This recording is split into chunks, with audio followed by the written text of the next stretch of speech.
This is Robert Gottlieb. I can't thank all of you enough for following and engaging with me with your thoughtful comments about my videos. Keep it up. I will always stand up for our Constitution and the values that have made America a beacon of hope for people and countries throughout the world. Yesterday's announcement that Trump is extending the ceasefire indefinitely in his Iran war is further confirmation that he is nothing more than the real-life emperor wannabe with no clothes. Once again, the world has witnessed the spectacle of Trump threatening Iran with total annihilation and death, only to pull the plug merely hours before the bombs were set to explode. It would be laughable watching all of this if his ill-prepared and illegal war that was conducted like it's a child's video game, a video game of bombs and explosions and death, didn't result in the real deaths of thousands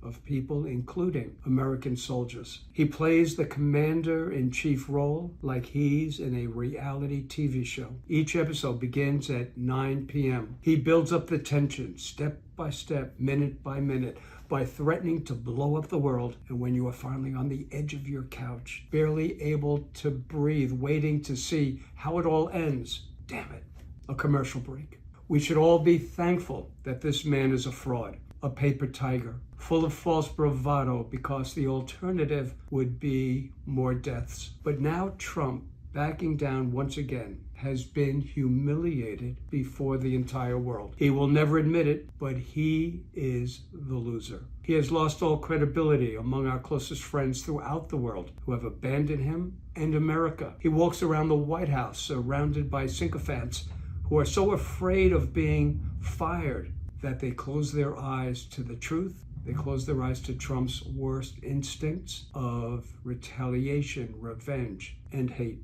Iran has played him over and over again. Trump announced that America won the war. How many times did we hear that? Only to see Iran block the Strait of Hormuz and fire missiles. He announced that there was an agreement with Iran, except for a few minor details, he assured us. He lied. He announced that a second round of negotiations would take place this week. He lied. Iran made clear that they have no intention of showing up at any negotiations. In late March, Trump began his charade of imposing deadline after deadline for Iran to capitulate to him or else face total destruction. First, it was 48 hours before the United States would obliterate their power plants, and all hell will rain down on Iran when he promised that a whole civilization will die tonight. But later in the evening, an hour before that imposed deadline, a ceasefire was established to suspend the bombing for a period of 2 weeks. Then he sets April 20 as the final deadline, but then announces the deadline suddenly was extended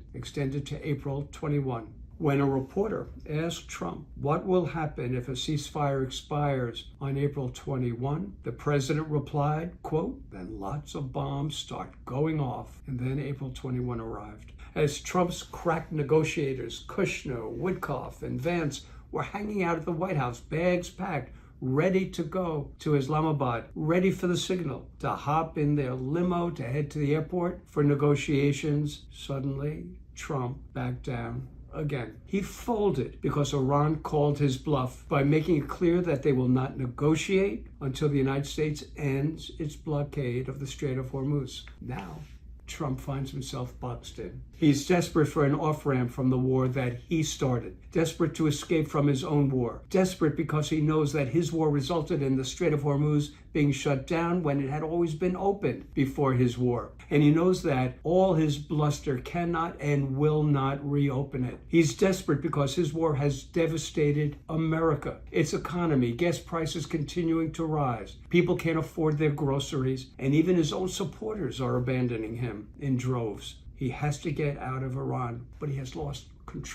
all control over his own war. Iran taught him a harsh lesson, that he can't get away with setting firm deadlines over and over again, thinking that Iran will capitulate, will buckle. So now he announces that the ceasefire will continue indefinitely, no date, until Iran submits its proposal to end the war. And even then, the ceasefire will continue will continue to hold until discussions, the negotiations with Iran, quote, are concluded one way or the other. So Trump now has bought himself relief. Relief from the pain of humiliation and defeat. He bought himself time that can go on for months and maybe even years. So just like a reality TV show, he is now on hiatus for the summer. But make no mistake about it, he's like a caged animal. Don't anyone take your eyes off him.